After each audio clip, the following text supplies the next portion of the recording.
Hey, this is Brenda Devine from Purpose 8 Institute.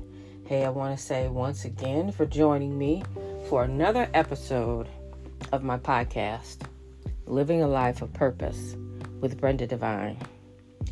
So I'm going to give you a heads up that I may be rambling a little bit, so be patient with me. Today's topic is afraid to live. And I picked this topic because in the season where I'm at, in the place where I'm at, I'm so happy that I'm here. I'm so happy to be living a life of purpose. Good news, my project Corner Store is in construction. And hopefully we'll be open this summer, late summer. And so all the things that God has given me, and He's provided for me, and He continues to provide for me. And I'm so happy about that.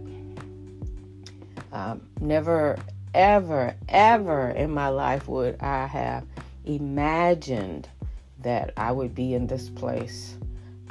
That I would be living this life, that I would be moving the way that I'm moving without fear. And in this journey, I have so many opportunities to talk to different people, to share, to learn, but also to give my perspective on purpose. And I come across a lot of people who are afraid to live. And I understand it so well because growing up, I had a box that I was in where I lived, the food that I ate, the people that I talked to, school, and then my career starting off. People wanted to place you in a box because you're black and you're female and you're young. And we didn't have family here. I won't even say a lot. We didn't have any family in Detroit. All of our family is in the South and in Chicago. And didn't have a lot of people to talk through or understand that there was more to just going to a job and coming home and watching TV. When I was about 22, I was in college, paying for college, living on my own in an apartment with, I call them kukla roaches. Never knew what a cockroach was until I was 21. And taking a bus to work, going to school. And I knew that there was more, but I really didn't know what that more was because I didn't have it in me to know that there was more. I knew that I needed to get a job. I knew that I needed to have somewhere to live, hopefully have a car, and to go to school. I knew I needed to go to school in order to get beyond where I saw other people and how they were living. And in that that time frame, about my 20s, I started working at a bank, and I was exposed to a whole different way of thinking about money and finance and the opportunities that people have and what they're limited to, but also what they're limited to with their mind. I had people that were jealous because I was working at a bank, and it's like, you can go to school too and work at a bank. That's It's not, you can do it if you want, but it's that mindset of being afraid to do something.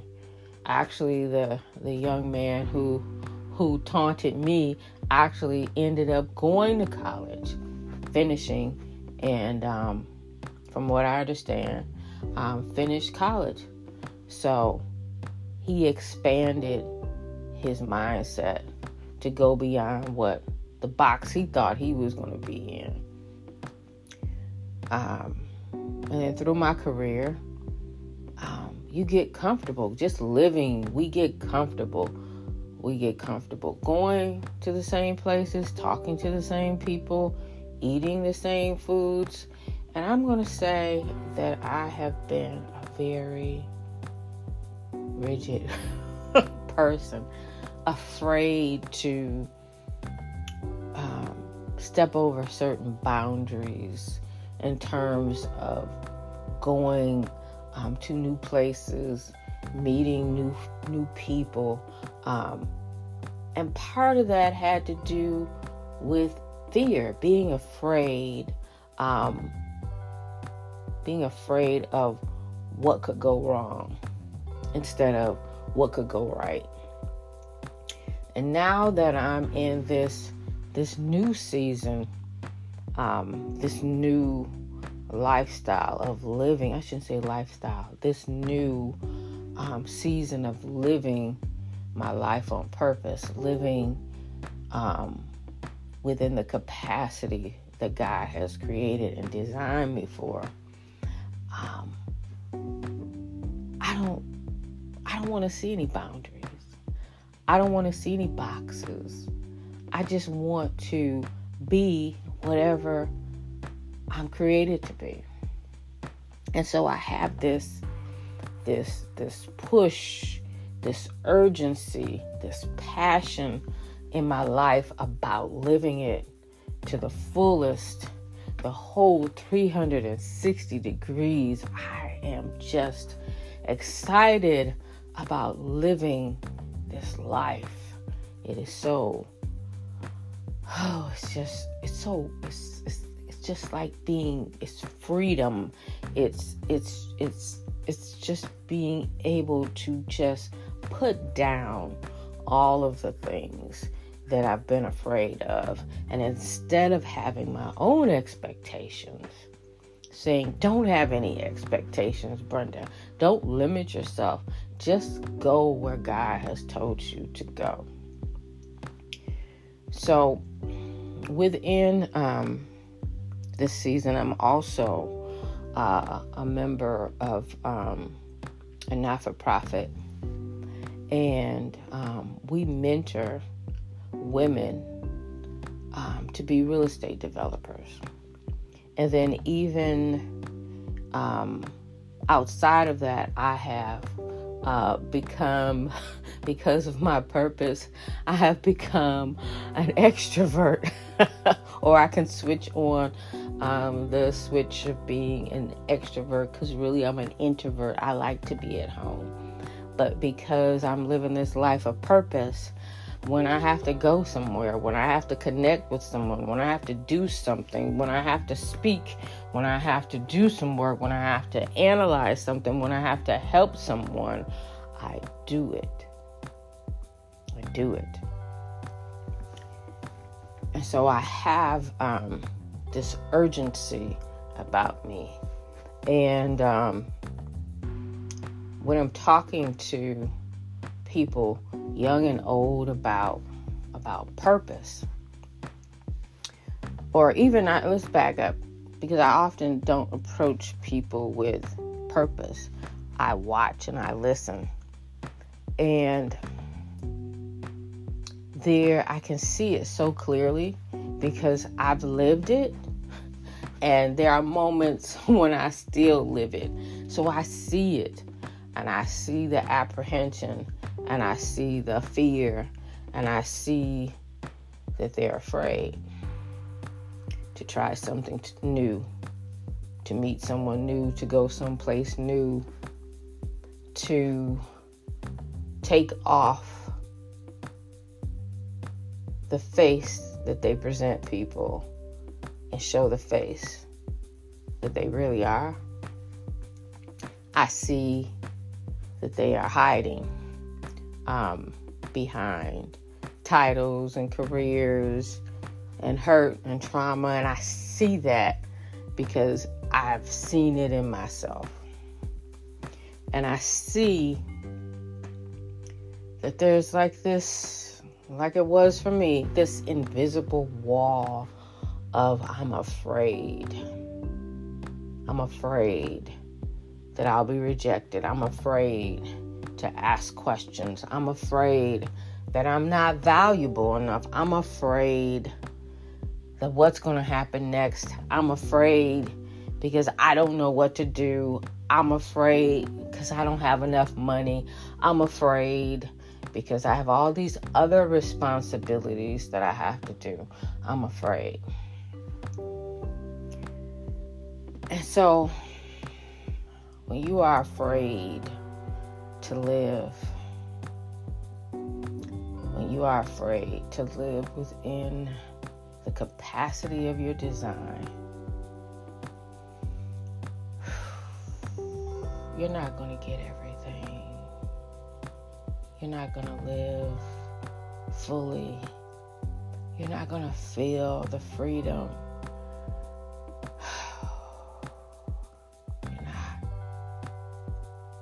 And it takes a lot to be free. It takes first to realize that there's something holding you back, that there's something that's hurting you, that there's something that happened that made you stop, made you pause, made you say, I'm going to stay in this box right here because it's comfortable. I know what this box is. I know what to do in this box. Something happened. Just like something happened with me, something happened with you.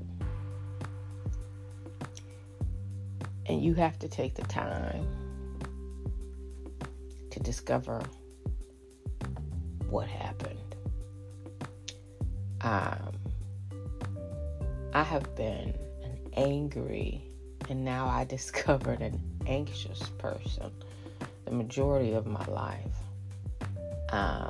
It has taken time to discover what was the main sticking point of that anger, and I've discovered it.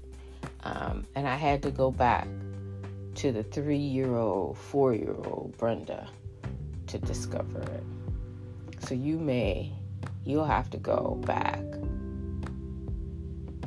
and pencil that in and understand it for yourself, and not let your little person rule you like I can't let my little person rule me. And what I discovered was in talking to and going through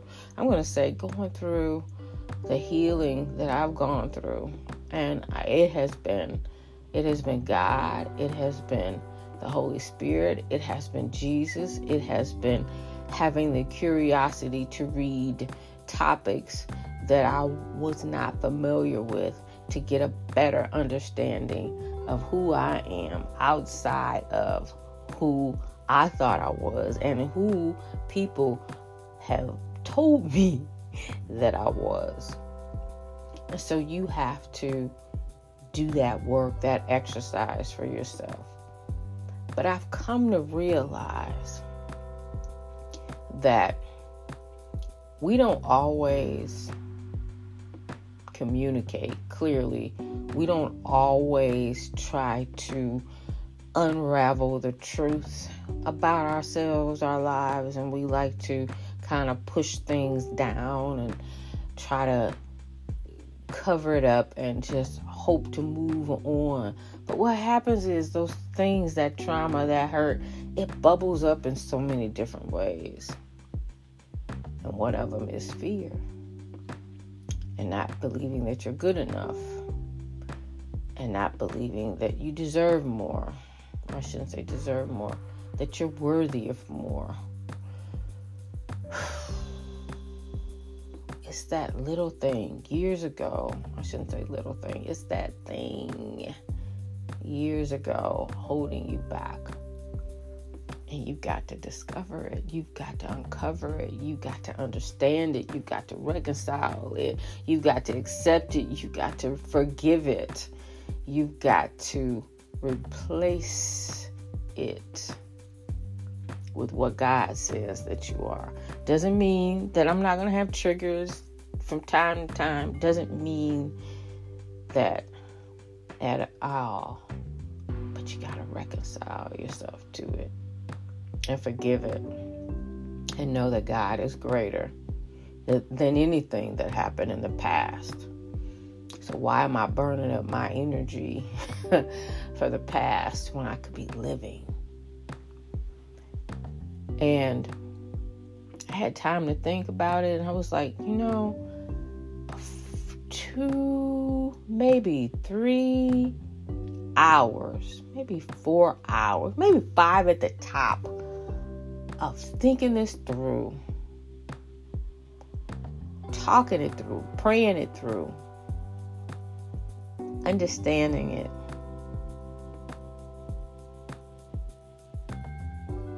If I had spent that time, I would have been free sooner. I would have been free sooner, but we're so afraid to talk about the things that hurt us because we don't want people to know who we really are and what we really feel and how much we really don't like ourselves or love ourselves. But if you are at that point, I'm going to challenge you. Do the work. It is so worth it. Do the work. Free yourself. Understand yourself. If you need to talk to somebody, what I did, and I'm not saying this is for everybody, but this is what I did. I went to the Bible and I read and studied about the things that were bothering me. And I read them and studied them until I was full. And full means that I could teach it. That I could talk to someone else about it and explain it to them. So if you're hurting, if you're stuck, talk to your Father about it. Let the Holy Spirit tell you exactly what it is. And let Jesus be your model. Let him be your teacher to show you how to walk it out and be healed. Now, I'm not just saying that. That's what I did. That's what I did. That's what I did. There's no way around it. There's so many people that are living out their hurts. And they're just not hurting themselves. They're hurting other people. So, this conversation is about you freeing yourself so that you can live, that you can be alive, so that you can fully live this life that you have at this time on this earth within your capacity that God has designed and created you for. You're not just here to get up and go to work and come home. You're here to serve. You're here to help people. You're here to love people. You're here to live and be your authentic self. And I know people throw that word authentic self around. So let me tell you, in my opinion, what authentic self is. I go to Psalms 139 verses 13 through 16. That tells me who my authentic self is. It is what God has created and designed me for. Everything that He's poured into me, that is my authentic self. self. That is your authentic self. So your talents, your gifts, your skills, your temperament, that is who you are. That is your authentic self. That is your identity. That is who you are. And so the challenge is, are you living this life in its full capacity as yourself? As described in Psalms 139, verses 13 through 16. Are you living your life? Are you living it? Are you afraid? You always have the opportunity to change your mindset, your thinking, and your choices. You can choose to live. You can choose to be afraid. But that's up to you. Nobody can make you do either one. But wouldn't it be nice? Because I know it's wonderful for me. I love it. I love living this life of purpose.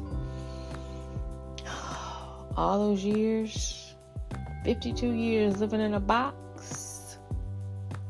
Now, God has given me the time, the opportunity to work towards living and being what He has created and designed me to be. I am definitely not done. I will never be done on this earth to fully be what God has created me to be.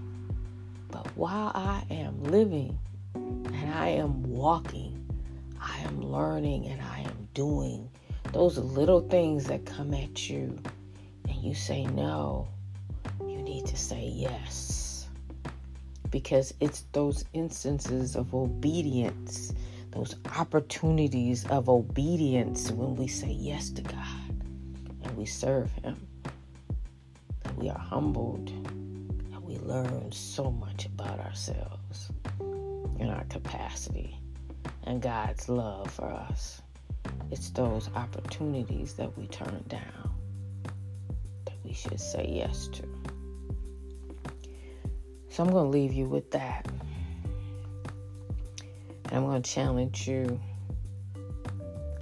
to go back. Go back to that person that was hurt. Go back to those emotions and that trauma. I know you're going to roll over, you're going to cry, you're going to be mad, but guess what? You're going to get through it. You're going to get through it just like I got through it. You're going to get through it. It will be okay. And you will be a better human for it. You will have more empathy for people, humility, love, patience. You will love yourself more. You will be closer to God in a way that you never even imagined. And